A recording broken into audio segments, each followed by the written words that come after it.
Hello, I'm Milo Puhan. I'm an epidemiologist from Zurich, Switzerland.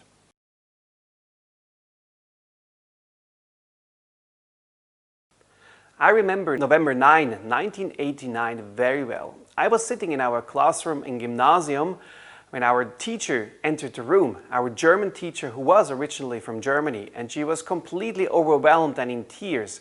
And of course, we talked about the fall of the Berlin Walls then and in the days to come.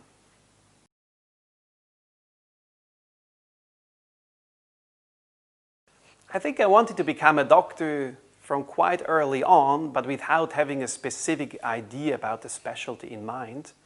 And so this wish became halfway true, though I'm a doctor, but I'm not treating individual patients, but I'm interested in promoting the health of a population.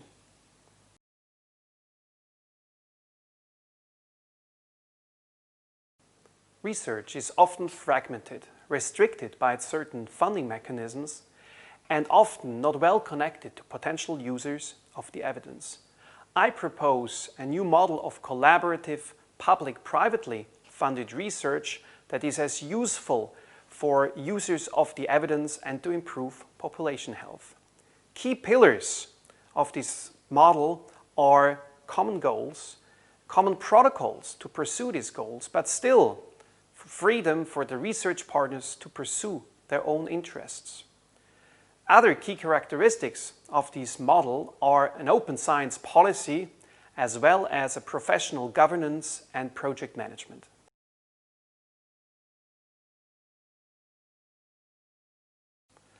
Together with the partners of the Swiss School of Public Health, we created the research program Corona Immunitas with by now 40 studies and over 30,000 participants.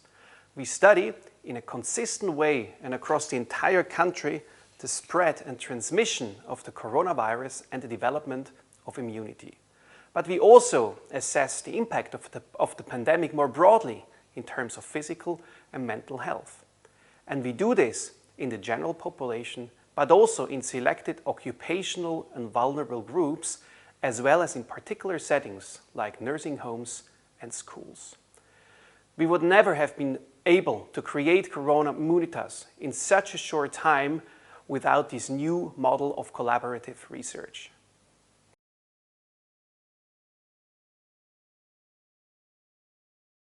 We provide a compass through the pandemic. Our findings inform decision makers on the public health level, but also in particular settings where specific decisions need to be made.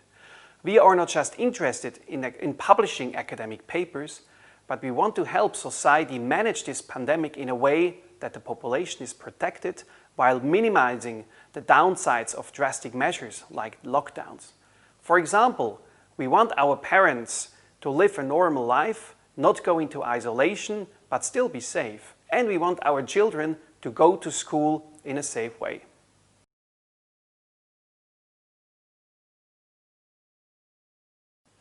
We do our research in Corona Immunitas in an accelerated way and still follow the highest standards. But it's sometimes uncertain whether the research we do today is the relevant research for the questions that may arise tomorrow. So for example, we look extensively at the antibody response in the population. But there is rising evidence that the T-cell response is another important component that we may have to address soon. So in this pandemic, the situation is very dynamic and which is exciting, but it also is associated with uncertainty. But in our consortium, we try to mitigate that risk of this uncertainty of identifying unanswered questions by doing this research together and by thinking together which questions may arise tomorrow in order to leave as few questions unanswered as possible.